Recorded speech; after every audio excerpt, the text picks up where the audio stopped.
Welcome to Everybody is a news critic.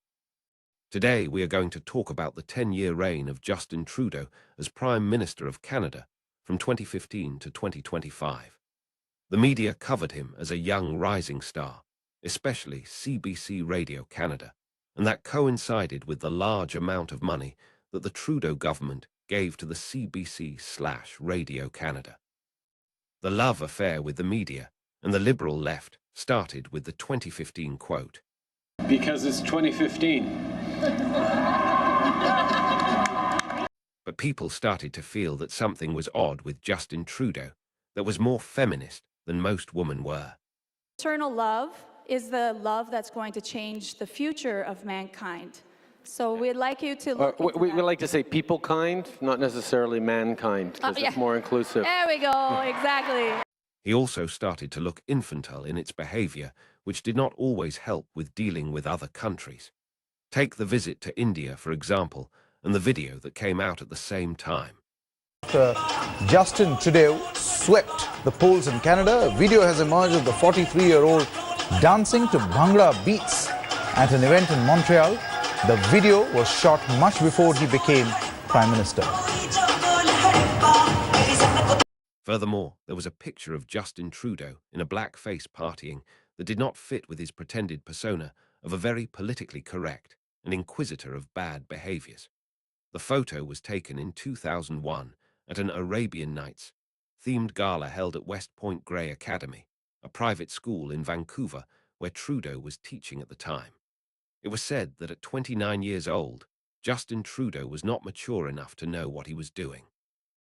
And yet a 13-year-old Jewish boy can have a bar mitzvah that indicates that he is mature enough and is ethically responsible. Justin Trudeau is definitely not Jewish.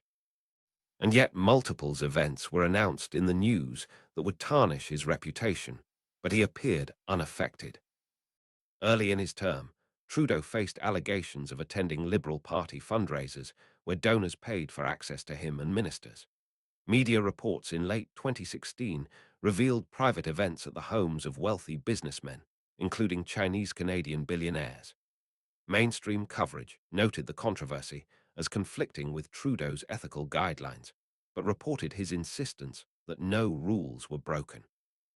Conservative outlets like National Post highlighted the potential influence peddling, and Rebel News referred to it as selling access that undermined ethics.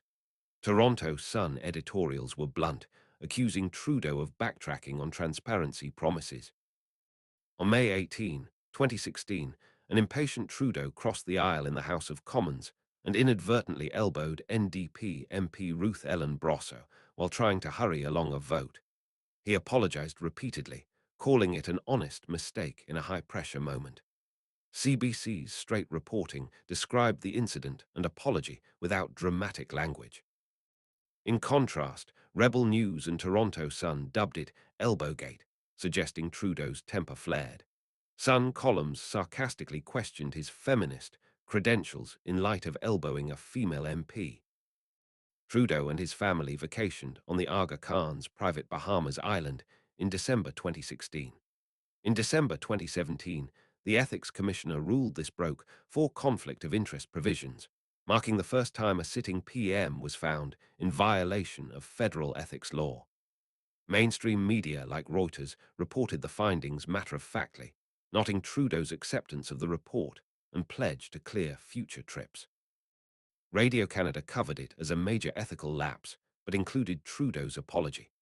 Independent outlets' coverage was harsher. National Observer headlined that Trudeau broke ethics rules, and Rebel News framed it as evidence of corruption, often reminding readers that Trudeau became the first Prime Minister in history to violate Canada's ethics law.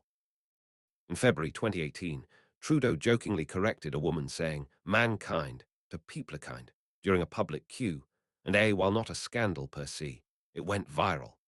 Major media treated it as a light-hearted gaffe. CBC noted it as an attempt at inclusive language that backfired. Conservative-leaning outlets like The Australian and Fox News ridiculed Trudeau for political correctness run amok, and Rebel News used the incident to paint him as out of touch. This minor controversy showed how the same moment was reported with either mild bemusement or mocking outrage, depending on the outlet. Trudeau's official visit to India drew criticism for the Trudeau family's elaborate traditional attire at every opportunity, and the invitation of Jaspal Atwal, a Sikh extremist convicted of attempted murder, to an event. Canadian and Indian media questioned the appropriateness of the costumes. India's Outlook magazine asked if the outfits were too flashy, even for an Indian. Mainstream Canadian outlets reported the embarrassment, noting Trudeau's itinerary was overshadowed by the Atwal scandal and mocking worldwide coverage. Independent media were scathing. Toronto Sun dubbed the trip Justin's Costume Parade, and Rebel News accused Trudeau of damaging Canada-India relations, suggesting mainstream media downplayed how serious the diplomatic gaffe was. Related to the India trip, the presence of Jaspal Atwal, invited to a Canadian High Commission event, caused an uproar. The government blamed a rogue local organizer for the invite. Outlets like Global News and CBC covered it as a serious security lapse, reporting Trudeau's team's explanations. Conservative media framed it as evidence of incompetence in Trudeau's office. For instance, Economic Times, India, recalled a reporter shouting to Trudeau, "Why did you invite a Khalistani terrorist?" When the scandal broke, Justin Trudeau resignation news. As Canadian PM Justin Trudeau resigns, a look at his scandal-plagued tenure, the Economic Times, highlighting how international and independent outlets kept the focus on Trudeau's era, whereas domestic mainstream coverage emphasized the government's damage control. At a March 2019 Liberal fundraiser, an Indigenous woman interrupted Trudeau to protest mercury poisoning at Grassy Narrows First Nation. Trudeau sarcastically responded, "Thank you for your donation," as security led her out, list of scandals and missteps involving Canada's Trudeau Reuters. This remark was widely criticized as insensitive.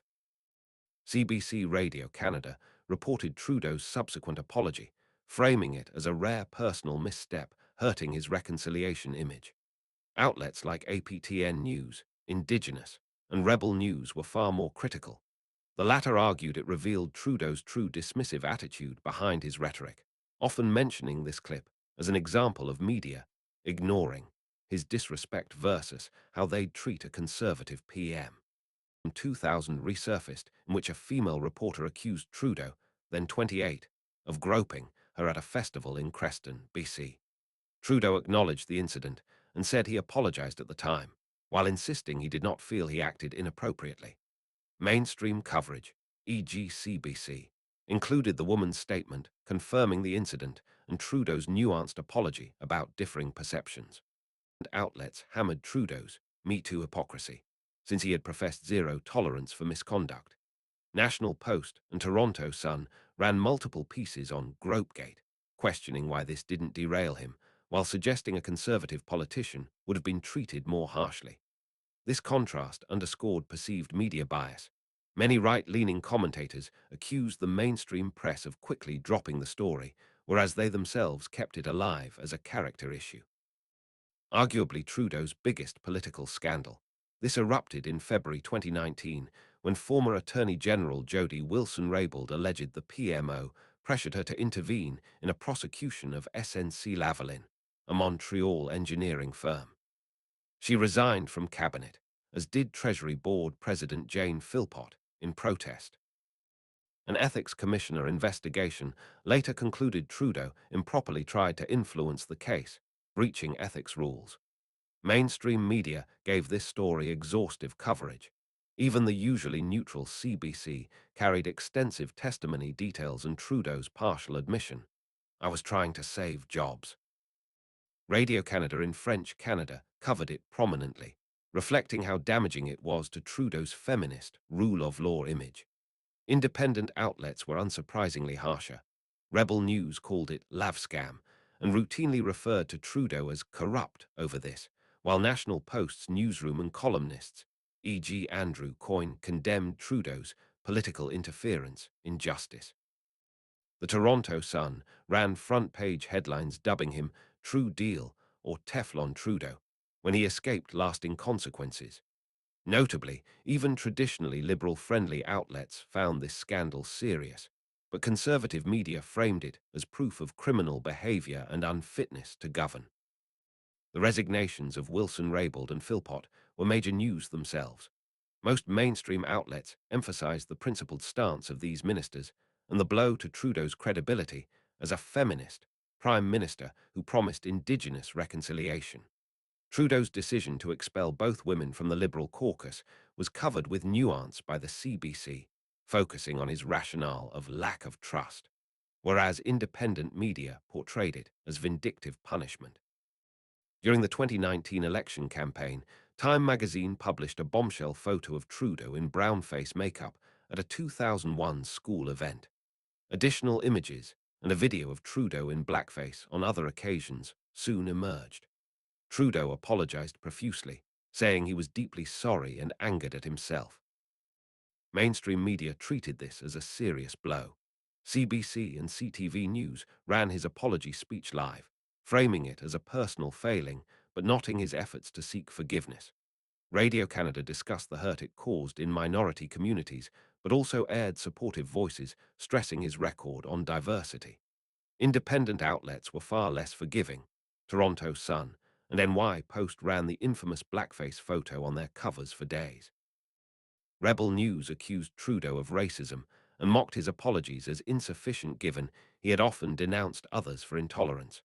There was also a difference in framing. Some mainstream reports contextualized that Trudeau had championed minority rights despite this, whereas conservative commentators saw only hypocrisy, since Trudeau had previously denounced others as racist. In the wake of blackface, Trudeau's campaign was scrutinized for honesty. One minor controversy was Trudeau's claim he did not remember how many times he wore blackface. Mainstream media reported this detail straightforwardly, while commentators on the right seized on it to suggest there were so many instances he lost count. This is an example where the fact was the same, but the tone differed. CBC simply relayed Trudeau's quote, whereas Toronto Sun's Brian Lilly wrote that, "Can you imagine not recalling such racist acts? Neither can I," reinforcing a narrative that mainstream media were too gentle on Trudeau's racism. In August 2019, Ethics Commissioner Mario Dion released his report confirming Trudeau violated ethics laws in the SNC affair. Trudeau's response, accepting responsibility but not apologizing, was covered by CBC with emphasis on his stated intent, protect jobs, and his promise to do better. Outlets like Global News and CTV, mainstream, provided balanced panels with liberal and opposition voices. Meanwhile, Rebel News declared Trudeau guilty again, and often insinuated that a liberal-friendly press downplayed the severity. However, in reality, the story led national headlines for weeks, including in mainstream press. During Ukrainian President Volodymyr Zelensky's visit to Canada in September 2023, controversy arose when Prime Minister Justin Trudeau's delegation invited Yaroslav Hunka, a 98-year-old man later identified as a former Nazi collaborator, to a commemorative event. Hunka had served in a unit linked to Nazi operations during World War II, and his participation in the event was widely criticized once his background became known. The invitation, which was part of an effort to honor veterans, was later described by Trudeau's office as a regrettable oversight.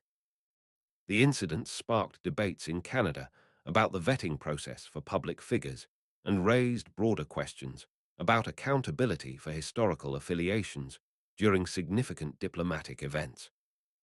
After all these events, can we really conclude that CBC Radio Canada is biased in favor of Justin Trudeau?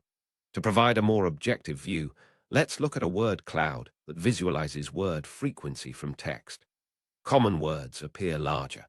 Let's see if there is a notable difference between friendly and not so friendly views.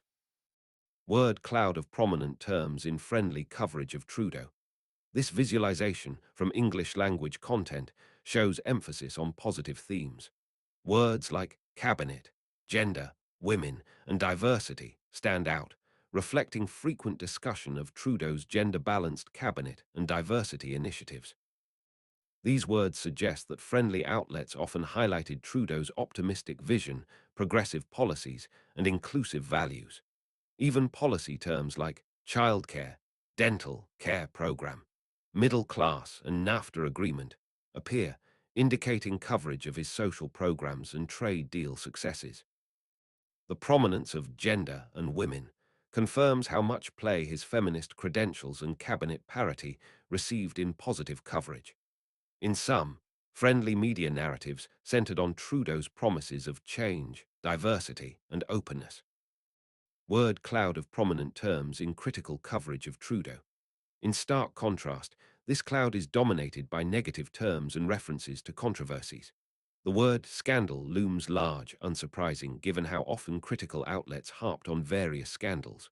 Words like ethics, corruption, law violated, and affair relate to the SNC-Lavalin affair and other ethics breaches. The term blackface is highly visible, referencing the 2019 scandal which hostile media repeatedly invoked as shorthand for Trudeau's flawed judgment. We also see words such as authoritarian, tyrant, thug, extreme descriptors that come straight from outlets like Rebel News. The word mask appears not for COVID masks, but likely as part of phrases like Sunny Way's mask has fallen, indicating cynicism that Trudeau's cheerful persona was hiding something. Other frequent terms in critical coverage include WE charity, another scandal, resign/resignation, censorship in context of bills that critics said would limit free speech, deficits, spendthrift, costume India trip jibes, and Convey/Emergencies Act. Notably, even the word sunny appears here, but flanked by ways, and used sardonically, as in sunny ways are now cynical. In summary, the not-friendly media fixated on Trudeau's misconduct, perceived hypocrisy, and alleged authoritarian tendencies, painting a picture of a leader marred by scandal and failure. In the end, we can see that if you want to hear only positive things about Justin Trudeau, you would go to CBC Radio Canada for the news, and if you wanted negative news on Justin Trudeau, you would go to Rebel News. But that should not be the case. You should be able to go to one place.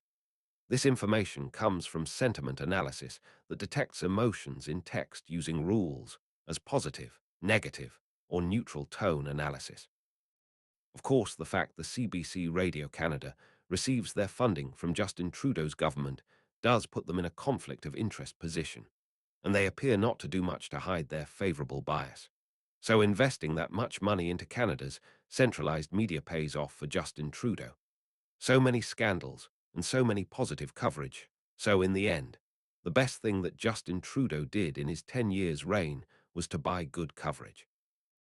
And all his fault were explained by his poor judgment and his inability to identify wrong from right. Some say it is because of his father that did not hesitate to use the military to crush the opposition. Thank you for listening to Everybody is a News Critic.